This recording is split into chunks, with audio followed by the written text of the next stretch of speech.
Laura Bright. Do I get some credit for that?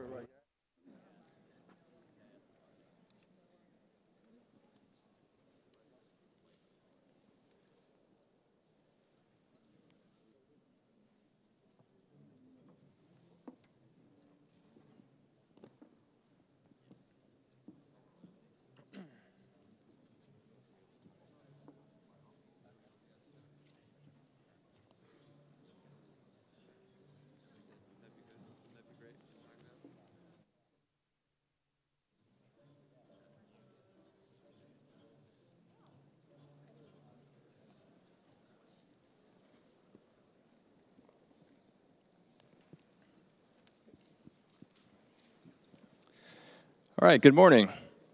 My name is Jeff Prosek. I'm a second-year MBA student at MIT Sloan, and I'm the student lead for the Athlete Analytics panel.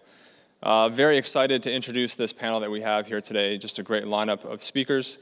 And we have John Brankus, the creator and host of the multi-Emmy award-winning Sports Science, Kezar Hassanji from Adidas. We have two Colts quarterbacks with us today, Matt Hasselbeck and Andrew Luck. We have Dr. Adir Schiffman from Catapult Sports.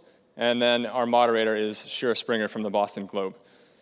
One last note before I kick it over to Shira. The panel's going to run until 10. We're going to try to leave about 10 to 15 minutes at the end for questions. If you have questions, you can either text or tweet those questions in. If you're going to text them in, text them to the number 22333, as if 22333 is a phone number or a contact that you're texting to. And start your question with the word athlete. For tweets, you can tweet at poll, P-O-L-L, and start your tweet with athlete as well, and please include hashtag SSAC14. With that, I'll kick it over to Shira.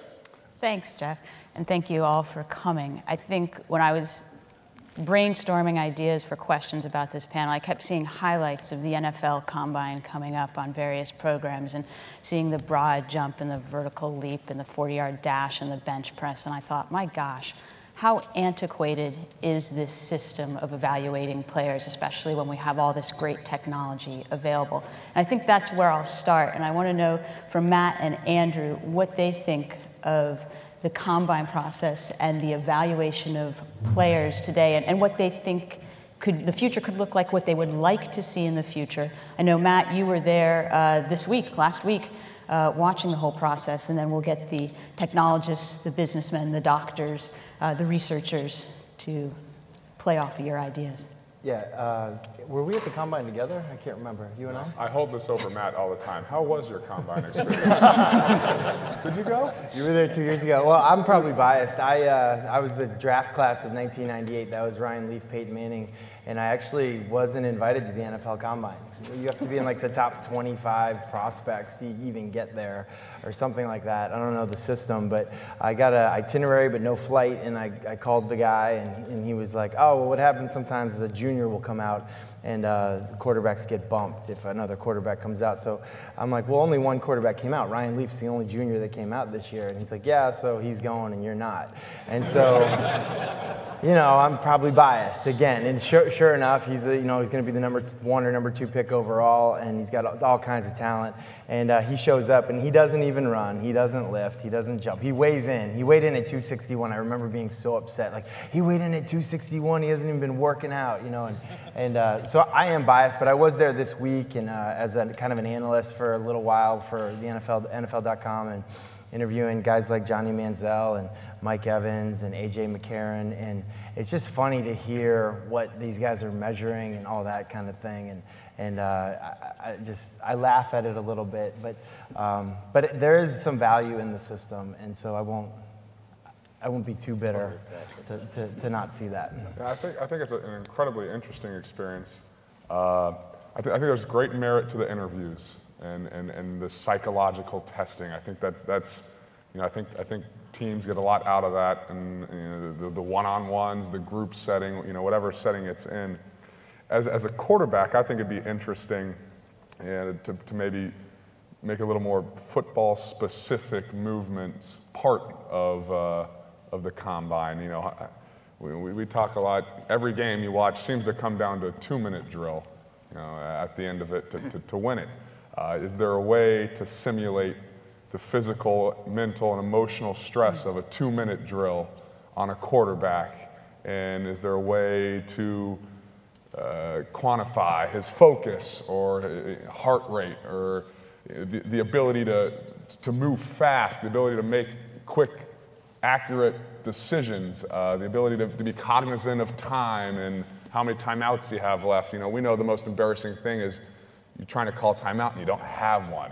You know, it happens in practice, and by God, you don't want to let it happen in a game. Or, you know, the guys run. You tell your buddy to run out of bounds, but you don't want to run out of bounds because you want the clock to run so you can run it down and kick a field goal because you're already in range. So, is there a way to simulate that? I don't know, but then gather sort of data off of that. And I throw that to Adir and Kazar. Is there a way to do what Andrew wants done? So I think simulating it is an interesting concept, but you know, your story, your comments about the importance of psychological testing, I think that's one of the great things about the Combine. That's one of the big benefits. And the story that Matt told, the other stories we've got to avoid happening at Combines, and the way to do that, so I'll refer to Australia a little bit through the course of this, because Australia has been deploying this kind of athlete tracking technology for 5 or 6 years, and it's ubiquitous. It's every player in the Australian Football League, in every game, every training, every referee, and also the 300 guys that are going to go into the Combine next year, they wear this tracking technology through the course of the season.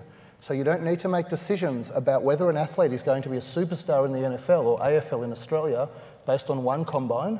You look at the way that they've performed through the course of their season, in college, let's say, and you make decisions based on that, on who the next superstars are going to be. It's a much better way than trying to make short-term decisions or simulate scenarios, is to use real data on a long-term basis to make those decisions. Kazar. You know, and to add to what you said, and particularly, Andrew, your comment, and Matt, your comment about how you like Combine or lack thereof, it has to be sport specific, and then within sport specific, it has to be position specific. So quarterback versus running back, right? And what we've been doing at Adidas is, like, wearable technology is exploding right now. I mean, most of you have some kind of wearable technology, that you or in your family wearing it, right? But with the Adidas heritage, we want to bring it to be very sport specific, right? And for example, heart rate, you mentioned about it, technology that's being used to measure heart rate for a long period of time, right? Now, with the technology, you can put that into context. So for example, right, you measure what you're doing, running, explosive running, acceleration, deceleration, but you can also now measure simultaneously what's happening to you, right? So what you do and what your body is feeling, right? And combine the two to get the most relevant information for you. There's a lot of data available now because of technology, but the important part is, like, how you synthesize that, right, so that it becomes very relevant. And your point about, like, timeouts and things like that, so the tactical part also becomes very important along with that. So I see the evolution of technology kind of getting there to what you guys are talking about in the future. It's a step after step. Heart rate has been there for a long time now with physical monitoring and then with tactical, so it all comes together. Now, John, you have created your own Combine, and I know when we talked, you likened the current NFL Combine, the official NFL Combine, to a typewriter when you could be actually using a smartphone. What are you doing in your Combine? I believe you test the top 50 ranked players, college players? Yeah, each year we've brought in the top guys from the draft, or a lot of the top guys from the draft, and we put them through very position-specific tests. And on sports science, what we're looking for is, we've developed a metric that we believe is incredibly football relevant. First of all, the way that players are evaluated within the NFL Combine, they're testing things like a 40-yard dash. If you were to say, well, how important is the 40-yard dash? If you were to say, well, which positions is it even relevant to? People would say, well, wide receiver for certain. But when you take the greatest wide receiver of all time, and just in the last 5 years, there were 200 people at the Combine just in the last 5 years who are faster than the fastest wide receiver ever. He doesn't rank anywhere near the top of fastest. In fact, Jerry Rice is among one of the slower receivers that you would see in the game today, and yet he's the best. So you say, so a 40-yard dash time can't be particularly relevant to that position if the best person doesn't test very high in it. He's not an anomaly. There are many other receivers, Larry Fitzgerald being one of them, who's not considered a very fast receiver and is still elite. So what we look at, when we look at receivers, when we look at D-backs, we're looking for a change of direction, ability to stop. The ability to stop is much more important than the ability to flat out run, because a D-back that's covering a receiver is only, Andrew and I were talking before, that the D-back is only going to go as fast as the receiver, right? You can't outrun it. So the ability to stop and to create separation is an incredibly important attribute.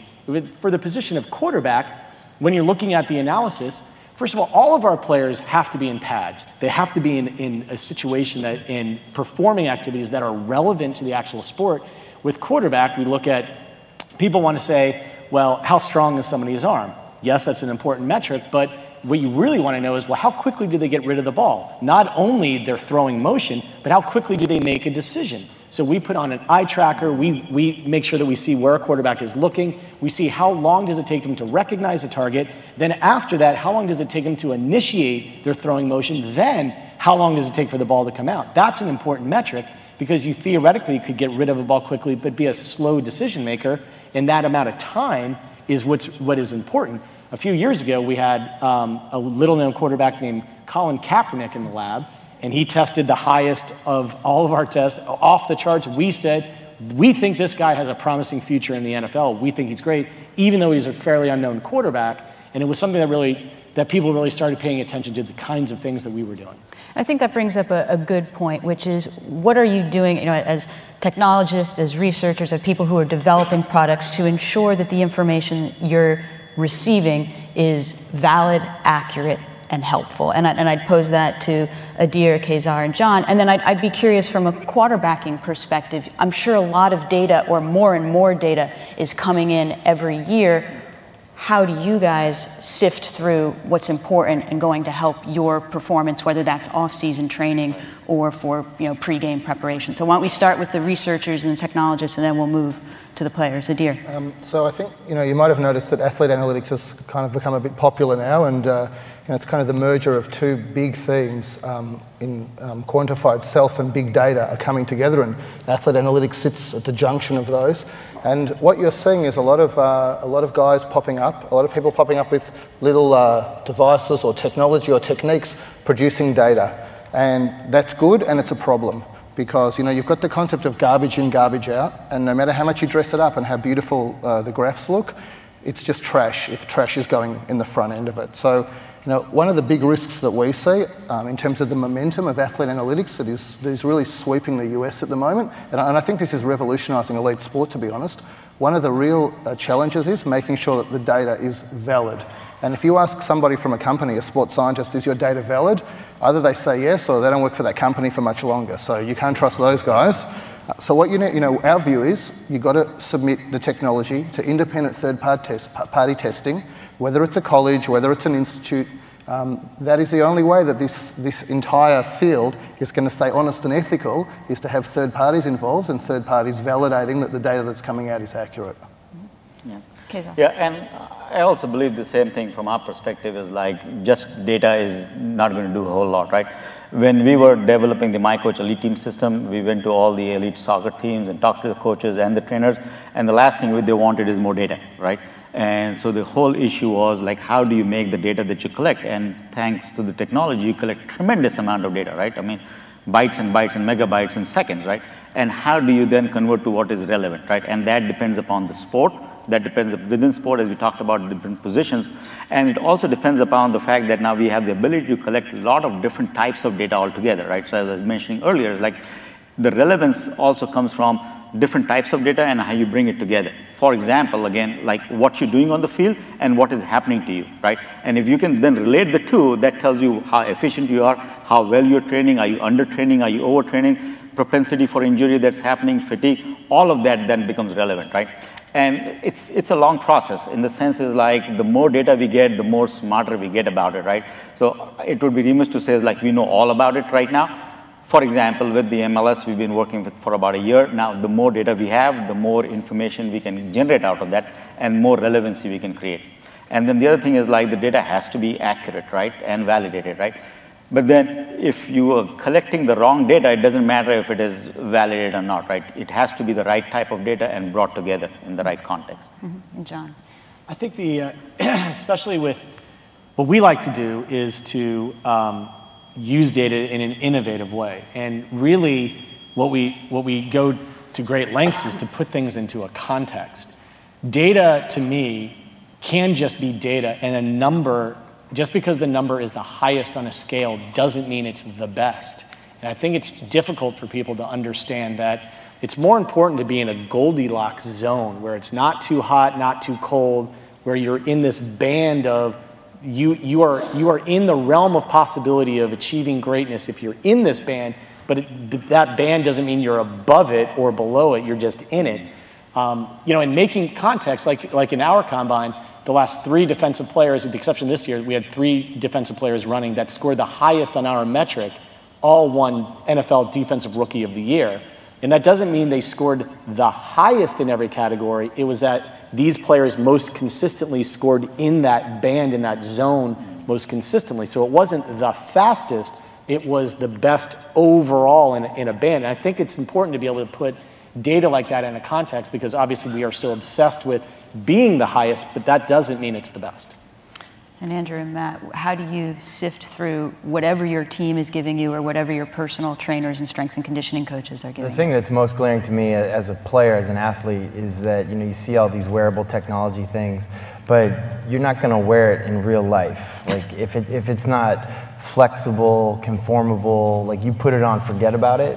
You're not going to wear it. Like you might wear it like one time for a study, but you're not going to wear it to compete. You're not going to wear it to train. Even a heart rate monitor. Yesterday over at the Harvard Innovation Lab, we kind of had like a group of different athletes from different sports and talking.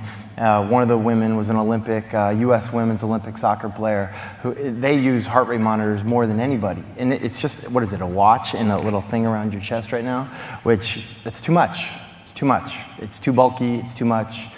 Even for women's soccer. So like, unless it's less than that, more flexible than that, I don't care if it's great data. I don't think my teammates would care. We're not going to wear it. And I think that's, like, so the data is important, but it doesn't trump like how I feel on the field. I want to put it on and forget it's there. I know that was some of the issues you had too, Andrew. Yeah, I think I completely agree with Matt. I think there's always going to be a hesitation among athletes to wear anything or do anything that could be a hindrance to your performance. The last thing you want to do is think about another thing as you're practicing even, or in a meeting. We try to make our days as distraction-free as possible. So anything that would be a hindrance, I think is going to be tough for guys to get around and subject themselves to, gathering this data, because I think, the first step is just gathering baselines in a lot of senses. I also think what John was talking about is very interesting, that Goldilocks zone, or the zone you hear athletes talk about all the time, man. How did you do that? That NBA player just went and scored, 17 straight points. And the answer is, man, I can't explain it. I was just in the zone. I was feeling it. Can you quantify? I guess my question to y'all would be, can you quantify the zone and what goes into that? Because there's certainly, I think, a feel part that you really can't explain, but maybe some of the smarter minds out there up here can explain it, and I think that'd be a very, very interesting step in the analytics. Let me add something to that, because I think John's point on just data is interesting. So a couple of Pro Bowls ago, we had a quarterback called Cam Newton come over and ask me, how much data are you actually collecting on me when I'm wearing this technology? And I said to him, we're collecting 10,000 data points per second on your performance. And that's a big number, and in fact, it's too much data.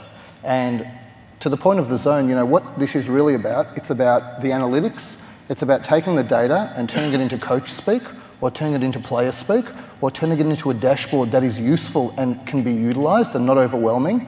And if you look at a team like FSU, who won the championship this year, we've been working with Florida State for a few years, and it took them a while to really understand how the data will fit into analytics and how they can adapt their training to maximise their performance on field and hit the band that you were talking about, and hit the zone that you were talking about, Andrew. And I think that is all about the analytics. It's not about raw data coming out of the system. And the FSU example was they realized that they had a great potential for injury prevention if they used the analytics, and is that one of the directions that... Yeah, absolutely. I mean, I think that, the two greatest uses of analytics are performance maximisation and also injury prevention. So you talked about the Combine. We deploy the technology in Australia at Combine, and the number of soft tissue injuries has dropped to 0 at Combine. There are no soft tissue injuries, and that is a result of the technology. And I think that, the other thing players care about is maximising their playing lifespan, and that is fundamentally the reason that we find support from agents.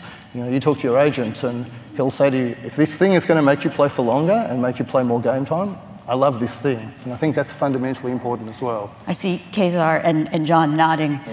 So please, go ahead. So a couple of comments I wanted to make is like for Matt and Andrew in terms of like they don't want to wear technology that either comes in the way or makes them look something different, right? And so that is one of the key things that we worked on is like, for example, when we were looking at heart rate monitoring, instead of starting with a gadget that you got to wear, we looked at what do you wear normally, right? I mean, if you wear a regular compression strap, how do we put technology into what you already use and wear so that it's as ubiquitous as possible and you don't feel that, but you get the benefit of it, right? And you saw at least one of those shirts that we have, and I mean, I welcome Andrew for you to take a look at it also. And the second point, John, you made about consistency. The technology that we have today now actually enables you to do that, right? Consistency within training or within game, but equally importantly, consistency from training to training, right? Within the season, and also now you can go and look back from season to season. So that actually hopefully helps in that respect as well. So it's not a one-time thing. Oh yeah, definitely. I mean, going to Matt's point about not wanting to wear stuff. So part of the thing that we do is we look at, like you were saying, of what do you already wear. So having censored balls and censored gears that are where technology is invisible, but also there have been huge leaps in advancement in wireless motion capture, in markerless motion capture, where you don't have to wear any sensors at all. It's just triangulated footage, and you're basically getting a human being that's occupying space over time, and you get tons of amazing data with no technology being used on the physical player.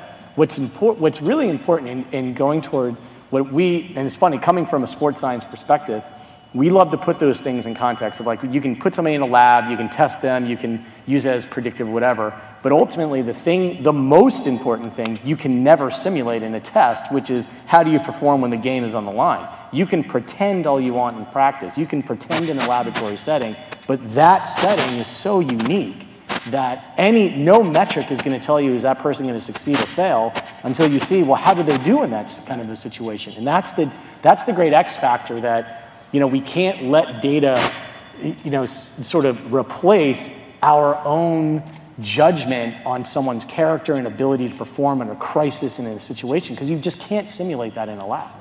I'm just curious, I know what you, Matt and Andrew, I know what you don't like and don't want, but what do you actually do? I mean, how much data do you actually take in as part of your everyday training, and how useful have you found it in preparing for the season? I think, or at least I take data in the most, is not a personal metric, and it's not about my body. It's about the opposing team. We get a playbook. We get, and this may be the wrong road to go down to, but I think it's sort of interesting. Go for it. All right. We get a playbook. We get a scouting report. We get every bit of information you could possibly think of on the opposing players, on their style of defense, on how they conform to certain things, what happens in 2-minute drills, third down, red zone, you guys know it all. And so what Matt and I do is sort of sift through it and ask the question, okay, what is pertinent for this week? What matters? We can't memorize everything, and it's not just memorizing, it's memorizing and being able to use that information and apply it in an athletic setting, and to be able to see, okay, they're playing cover 3 with this front, and we've been told, through research, we know that they do that 75% of the time. So even though it looks like cover 4, we know they're coming to cover 3. We got a pretty good feeling for that. But you can go on and on about those things, and some things we just say, we're not going to care about that. We don't care about that piece of information right now. It doesn't matter. But there's that one time where 99.9% of the time, this defense, when they line up in this front, they're going to do this blitz, and we're going to call the play that scores a touchdown, and if they do it again, we're going to call the same play and score another touchdown because they're idiots. So it turned, we sift the information in a sense, and so that's my day-to-day sort of numbers. Have the Colts ever offered or asked either of you to try out any of the personal metrics, any of the smart shirts like from Adidas or any of the other? Well, so like I kind of like ripped on the wearableness and like the comfort, but you've done it. That's in competition. But athletes, we would love to be guinea pigs on something when we're not competing. Like we'd have no problem trying out. We do. We try out like sales guys and people are pitching, our trainers, our strength coaches, our coaches, our players, our agents, everybody. And like you get something every day and like you're like, well, all right, I'll give it a try. You know, we had this thing this year, we're getting to play somebody and they put this like mask on so you can barely breathe, and it was like training, this is what it's like to compete at altitude where the oxygen's low. And I think you actually got mad. You were like, wait, was it you? You're like, this is bad. But we're willing to try. We're willing to try stuff. Like we try so many different things. One thing we tried this year was like just like a simple corrective posture shirt. You know, this company wanted us to wear it while we were throwing. And we were like, yeah, there's no way. We're not going to do it while we're throwing. But I'll tell you what, we'll do it in between practices. And we both came to like it. Like, we came to like it a lot. And then you started wearing it in practice. And then I saw him wearing it in practice. So I was like, all right, I'll wear it in practice, you know? And like, but I think it works the same way with technology, with the different devices, whether it's a tracking device or it's like a stimulation or it's a compression or gives you real-time data, which is very important, but you need to know what to do with it. But like from my experience, you know, like I use like the wearable technology you wear on your hand. I love those. Those are great, but I don't wear one to compete because like I can't. I'm not going to wear it in a game. And like the same thing, I used this example the other day. LeBron James, he might wear one, he might not, but he's not going to wear it in a basketball game. It's too clunky for real sports, like competitive sports. So we see here how, I'm sorry, John, did you have something you want to add? No, yeah, just even addressing the point, you know, we've had over 700 of the world's greatest athletes in the lab. Athletes love data. They love, because they're just curious. They're, you know, when you're, what's interesting is athletes, as great as they are, it's just like being at a carnival when you break out scientific data. You're like, I don't know how high it is. I'm curious. I really want to know how good I am relative to everybody else that you had in your lab. And that's why that context is so important, because athletes do love to get information. During a game, you know, they just want to focus on the game, but wanting to know off of the field, you know, well, how good am I and how can I use that to even get better? One of the real appeals of sports science is then that the greatest athletes come into our lab because they feel like on that day they're going to learn something and hopefully be able to apply something to get a little bit better just because it's something brand new that opens a new world to them. So we've seen... I said one thing. I think that the comment that Matt, you make about wearables, if an athlete is aware of wearing some technology, that is a failure of the technology. That is a failure of the technology. And you know, we work with 400 clubs globally, a lot of NFL clubs, a lot of NBA, with loose shirts, and we never get complaints about the wearables. We never get complaints from the athletes about wearing them. So as soon as you're conscious, you know, if you're conscious of a Fitbit or something like that, that is a failure of the technology to slot itself into your day-to-day activities. That's my view on wearables. I was going to say, we get a sense that athletes are eager to adopt the technologies, but I'm just curious from other people's perspectives, researchers, developers, technologists, what teams and leagues are most receptive when it comes to adopting technology? And I know, Adir, you had talked to me about Everton in the English Premier League, which is quite an interesting example. I mean, I can tell you what teams are interested. They are teams that are not the richest teams, but they are on the cusp of greatness, and they can't buy their way to greatness, so they are looking for a competitive edge. They are the early adopters of this technology. Everton, which is a football team, soccer team in the UK, they will go and use this technology because it will give them a competitive edge where they don't need to have endless checkbooks to go and buy players. In terms of leagues, the leagues always follow the same theme in our experience with data. The first thing they do is they resist, and then clubs start buying the stuff and athletes fall in love with it. And I agree, John, with your comment, athletes love data because they can compete against each other with data. The number one reason why running backs love wearing this stuff is so that they're faster than the other running backs. So don't worry if it's relevant or not relevant, they just want to be faster.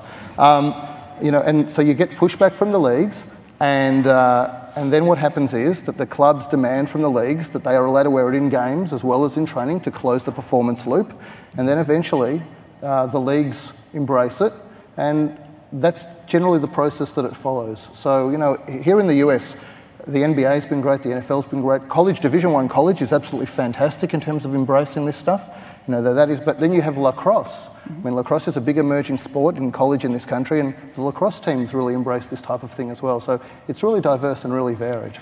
John, I'd be interested to hear about the league that isn't embracing. Well, to us, it's pretty obvious when you're talking about American sports, and that, baseball is so far behind everybody else. They're just such a sport of tradition, and baseball as just a sport, for whatever reason, at the elite level, just doesn't want to change anything. They just want, look, we want, and we use it as a great example. We've done this test 3 different times, that we keep saying, if you swing a weighted bat in the on-deck circle, your bat speed goes down when you go to the plate, because your brain is used to something heavy, and now it doesn't have to exert itself as much. So if you really, truly want to swing a bat faster, you should swing a wiffle ball bat in the on-deck circle, because the heavier object will force you to work harder, which will increase your bat speed.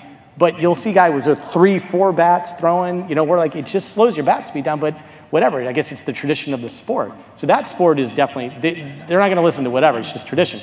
But the sport that's really embracing technology is NASCAR. I mean, those guys are so far out in front. I mean, anything they can do to shave off 1,000th of a second, they're going to do. I mean, it's pretty remarkable, the amount of technology. When you watch NASCAR, people are, what's fascinating is people are like almost associate NASCAR with, oh, you're just going left all day long, right? It's all you're doing. You're like, there's so much science loaded into that moment, it's pretty staggering.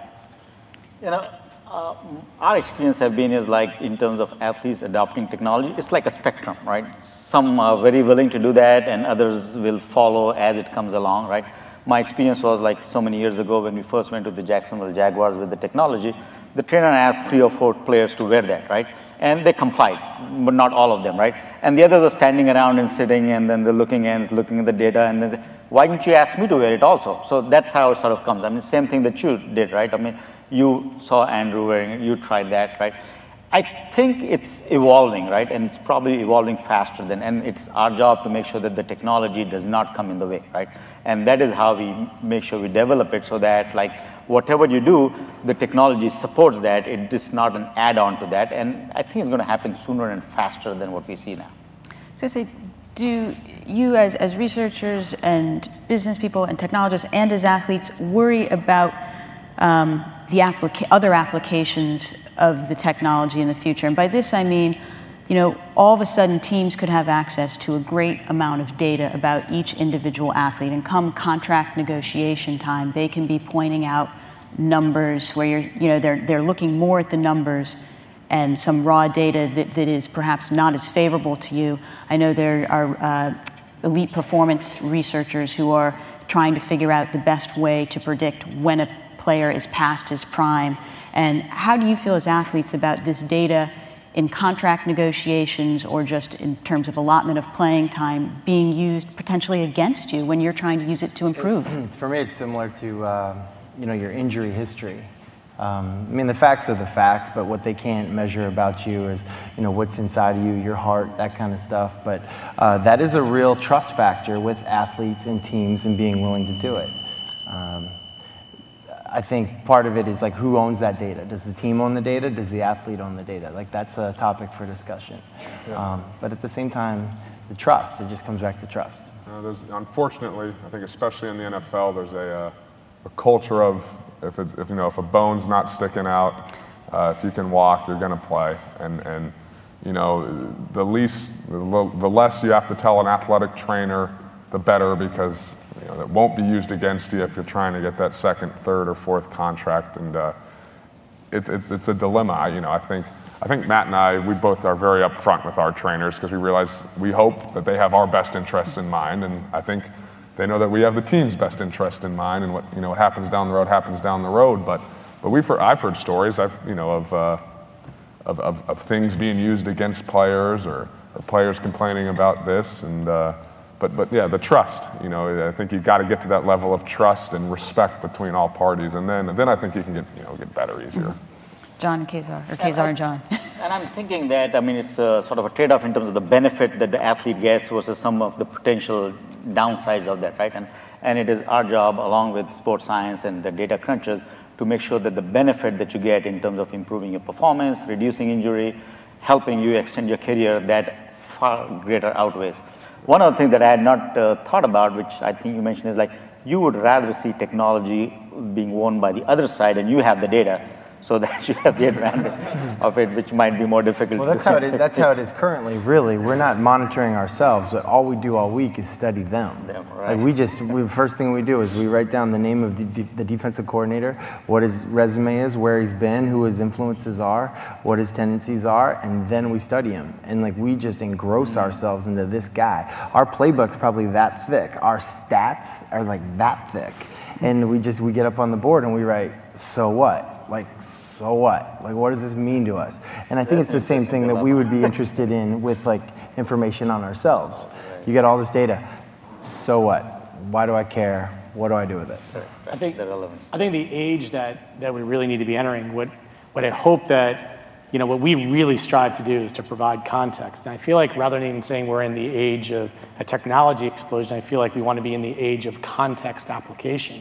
That the so what is the most important question, because I feel like if you go down the road of relying too much on data and you enter into this brave new world where an athlete theoretically could be evaluated on the likelihood for an injury to occur that hasn't happened, but it might occur and they might be more susceptible.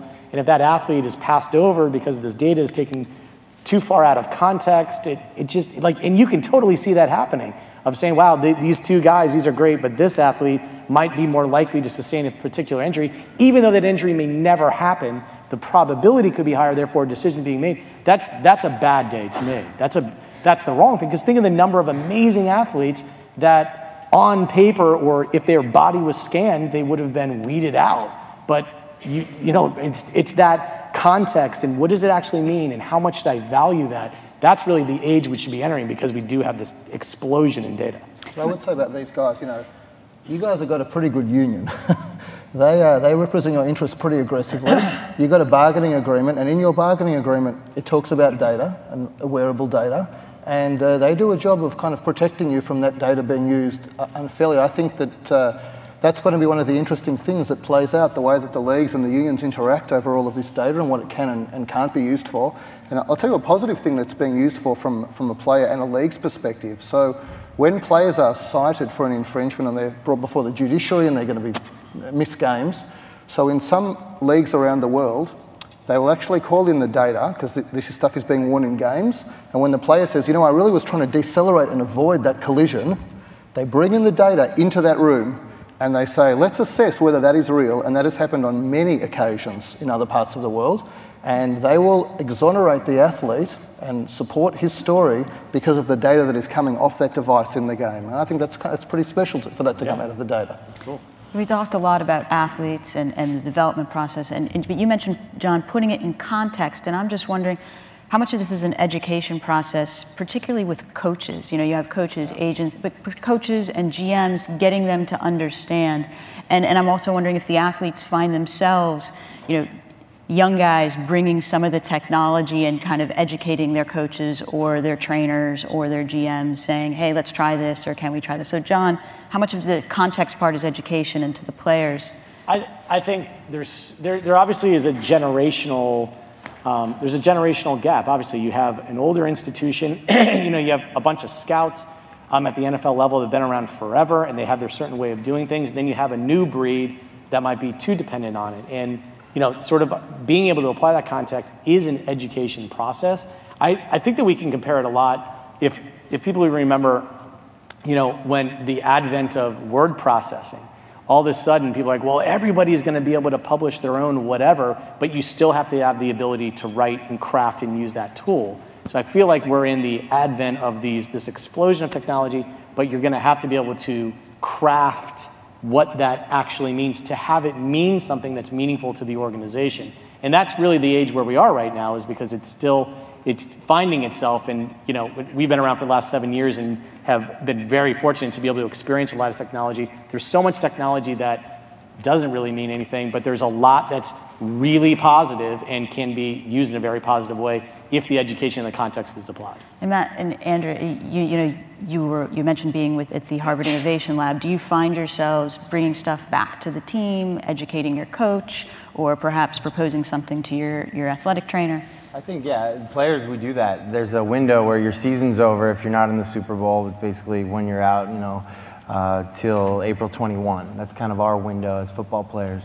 And we take stuff back that we learn. He trains, you know, all over the country, really Europe some too, maybe in like, maybe Denmark? Denmark? Don't you have a guy in Denmark? He doesn't want to seem like he's like, but he's very forward on that stuff. And I'm all around the country trying to learn different things, Canada. But I've found that coaches don't really want to hear it. Coaches are old school. They want to coach they want to coach football, they want to coach, they may listen a little.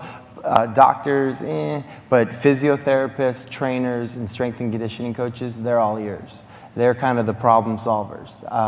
It's been my experience in my locker rooms. Those are the guys that have great ideas. They read about some of these same people, technologies, advances for fun in their free time. It's what gets them going.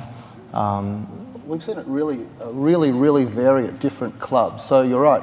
Strength and conditioning coaches universally are interested in this kind of stuff, but at somewhere like the New York Giants, it goes all the way up to the top, the level of interest. So it is incredibly variable at different clubs.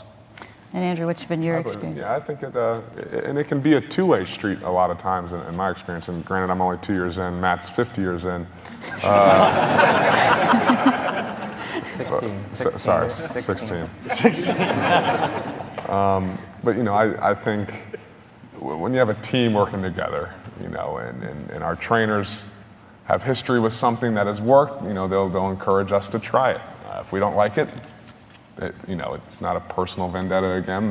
You know, we won't use it. They know that, and then, you know, we bring stuff and try and incorporate it to make our team better. If it works for us, you know, the coaches try and learn it and teach it to the other guys. You know, hopefully, you know, I guess the rising tide lifts all ships. You know. Mm-hmm. Kezar, you looked like you wanted to chime in. I wanted to comment on the same thing, is like bringing this into the right context. It's going to be a very collaborative effort, right? It's not just either the athlete or the trainer or the coach or the technologist or the sports scientist. Like, I mean, as long as we can work together in terms of like understanding what the real needs are, translating that in terms of what needs to be measured, how do we make it contextual, right? And then also the possibility of then using real information. So you measure these things and you can predict this thing, but if you can also relate it to outcomes, right? And that will be the strongest correlation that will come out in the future. So that's a very strong collaborative effort that's needed together. And I think we've got all the pieces together and we've got the building blocks to do that. We've got about 17 or so minutes left, and I just wanted to throw one question to everybody about what the future looks like. I know we've talked about wearable technology. We haven't gotten to in-ball technology. There's now technology where you can put devices inside footballs and soccer balls and track what happens with the equipment. But just quick comments on what you think the future looks like, and then we'll turn it over to the audience for questions. In-ball, absolutely right. So we've had in-ball for NFL balls you guys don't know about for the last couple of years. They're not deployed because we've got to get some friendly support from the league, let's call it. But yeah, in-ball technology works across a whole variety of different sports. I think indoor tracking is the other big thing. So a lot of these stadiums are inside and you want to see positionality with a closed roof, so that's another big one. And the third thing is moving past the basics of measurement. So the basics are everybody wants to know GPS. Where is the player? How far did the player run? It's moving into things which are inertial movements. So the micro movements where you might start a movement and then you change your mind and you move to somewhere else, and that's what lets you complete the pass, is the speed with which you can adapt your movements. They happen in fractions of seconds. They're not picked up by GPS sensors. That is going to be the real next wave of improvements, so inertial sensor-based technologies. So I think it'll be, you know, embracing and hopefully more of the unobtrusive, invisible sensors, conformable, stretchy, you know, indestructible, on the skin. I know we talked a lot about that yesterday at the Harvard Innovation Lab with the MC10 folks and Paul over there in the audience and some other athletes. And to us, you know, to me at least, it'd be so much easier to wear that and play and not be a hindrance, sort of going back to what we talked about earlier. Yeah, and I think the things that matter, all those things Andrew said, and then things that matter, like, it doesn't matter the sport, hydration is really important. Like, knowing your hydration levels, there's got to be a way to test for that other than what color's your urine, because that's how we do it right now. There's got to be a better way. The other thing is just with all the impacts to the head, no matter what sport it is. It could be women's soccer, it could be hockey, it could be lacrosse, it could be anything. Is there a way to, we know very, very, very little And not saying that we can solve that problem now, but if we at least start collecting accurate data now, maybe generations to come will play with better technique or make the sport safer, those kinds of things. Technology can definitely help us in those areas. Okay, Zach. Yeah, and my view for the future is like a lot of things are already happening now in terms of athlete monitoring. It'll continue to get better. Technology will make it more unobtrusive and easy to use. But it's a huge opportunity for with a lot of different dimensions. So for example, I mean, we'll continue to work on the athletes, but it'll also trickle down to sort of secondary athletes and college level, school level, also at consumer level, very sports specific. I also see this technology helping not just improve performance, injury prevention, but also in fan engagement. That's going to make entertainment even that much more relevant and information. I mean, you just think about how do you put it on the other team and get that data to you so that you can make better decisions, then that's going to be the tricky one. But the dimensions are multifold in this thing, and I think it continues to evolve and get better. The key again, that is like if we have the right cooperation together, we can make that data into much more relevant and useful information in a very timely fashion. John? Yeah, I think that we're entering a really exciting time. What I'm most looking forward to is there, becoming a standard, that there will be a day when there is a standard of this. These are the metrics, these are the devices, these are the things, this is the nutrition, we're entering into all right, there's kind of a standard that we can build off of. We're still defining what that is, which is exciting. But the rules of the game, the play of the game, I believe it'll continue to improve as technology creates a standard that we all can agree on and say, yeah, that's making everything better.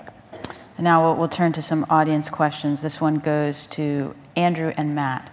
What is the most important piece of knowledge you learned from analytics that you would not have known on your own? Good question. Third down, blitz tendencies. That's the number, that's our day. Thursday, like we play games on Sunday, Thursday is third down day, and that's our study day. That's our final exam during the week, so to speak. And that's the so what time. Third down is where a quarterback makes his money. I have a number in my head. I don't know if I should say it, I'll just say it, I'm near the end of my career anyway. 35% or more if they're bringing two blitzers. If they're bringing one blitzer, I don't care. If they're bringing two blitzers or more than 35% of the time. Why that number? Mike McCarthy was my quarterback coach in Green Bay. He had that number. It's worked for me. And you find out that these defensive coordinators, I don't know what their system is, but that's the number that works. And so it's finding that number. You need a Mike McCarthy in your life to tell you what the number is that matters. But that's the number one thing for me. It's the very first thing I look for. And now I've found that number because of you. Paying it forward. But yeah, I think third down and red zone, the situational aspects of football are so important to any game and really make or break any game.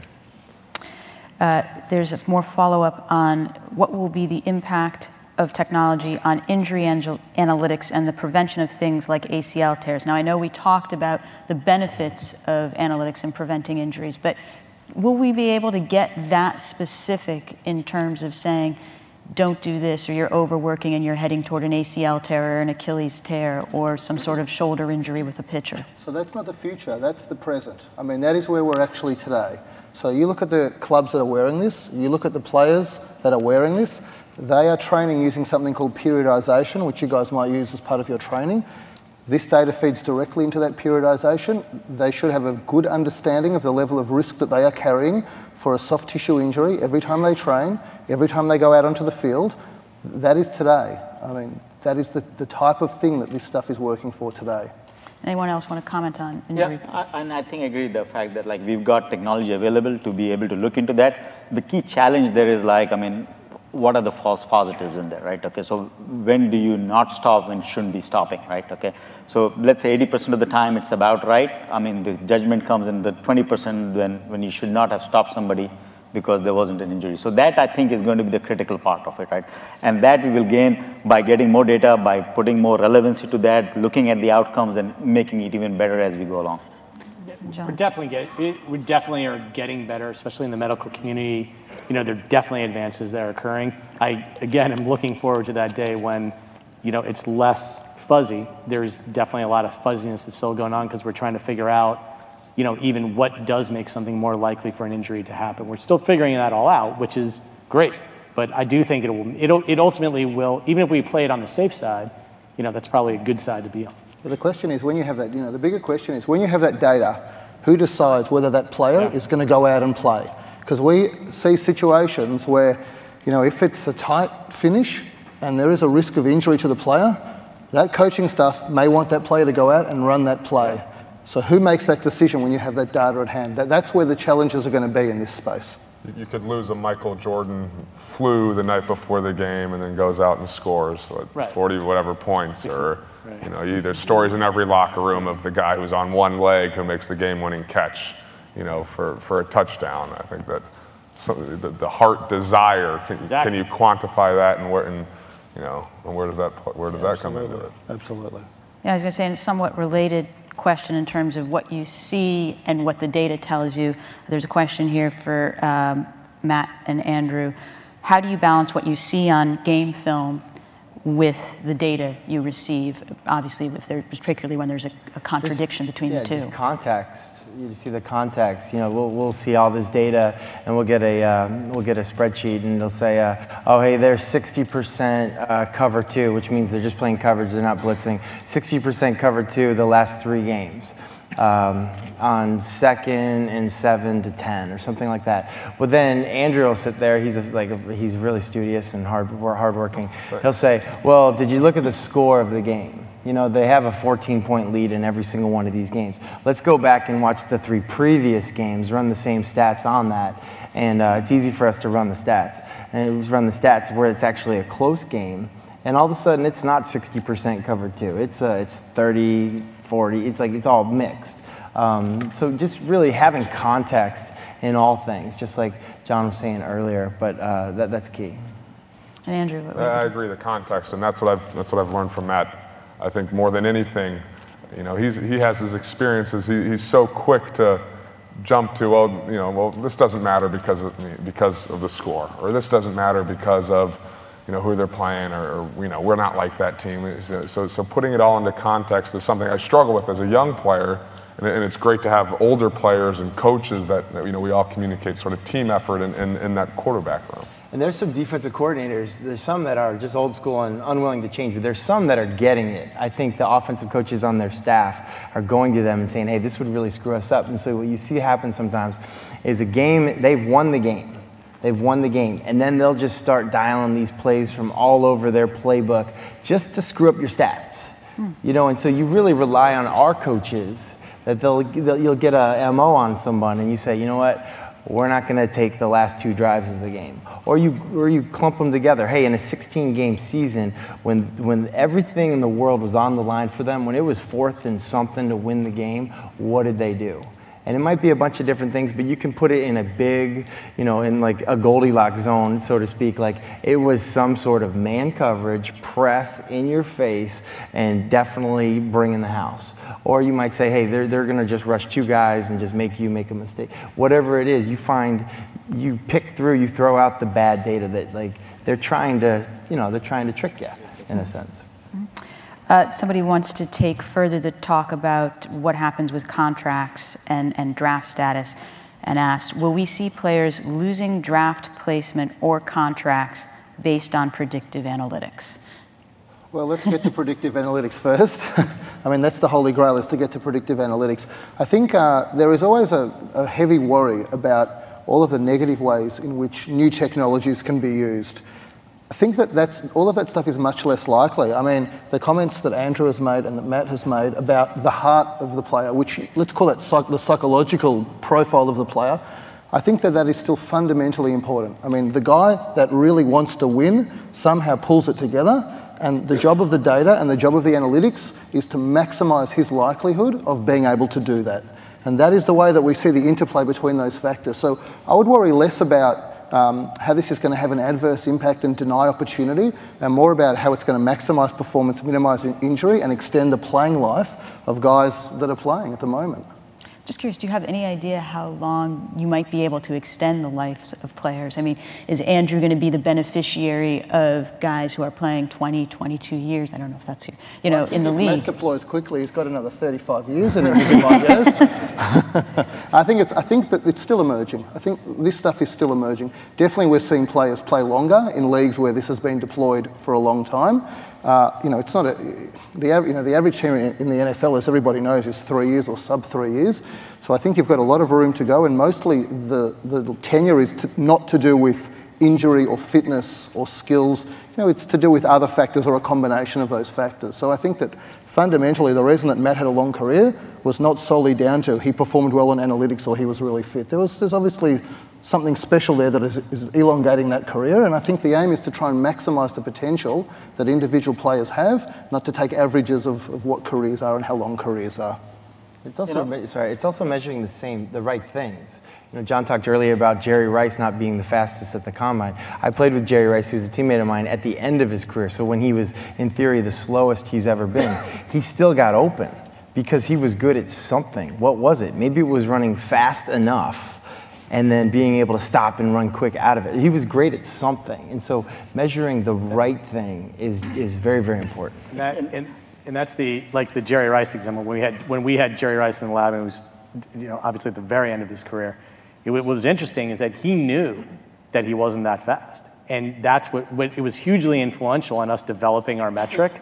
Because we're like, well, we're gonna take the greatest of all time and listen to what he said. He's like, it's way more important that I knew where I was going. That guy didn't, and I could stop faster than him. It doesn't matter how I have to be fast enough, and that's that Goldilocks zone I'm talking about. By no means, Jerry Rice is not a slow human being. He's obviously faster than everybody else, but relative to the guys in the combine numbers, he's not super fast, but he's obviously fast enough, and that's what's important is getting that thing. And one of the things I didn't mention earlier was in terms of putting things into a context. You know, F equals ma, force equals mass times acceleration. And I always love to point back to that, because when people get all hopped up about how big somebody is or how fast somebody is, I'm like, so is it good or bad to have a giant force number? Like, the greater the force that you generate, you as that athlete experience that amount of force every single time, which might explain when you have these giant defensive ends, the injury rate on the larger the human being, the more likely they are to get injured, because they're experiencing more force. And when they say, well, they're big, they can handle it, it's force is force. That's what they're experiencing. A smaller player might actually have an advantage that they're not experiencing as much force. So being able to take that number and put it into a context that means something to football is important. I'm going to end on this. We have a couple minutes left here. I just want to end on this. The question, what do you want to measure in the future that you are currently unable to measure, and have everybody go through what would be on the tops on their wish list? Mine's very simple. Maybe too simple for all these sharp minds in here, but an accurate pitch count, like a pitcher. I think we do it by eye a lot, but you know, take the human error out of it, that element out of it, and just be able to see how many times I've thrown the ball. In training camp's always a struggle for quarterbacks.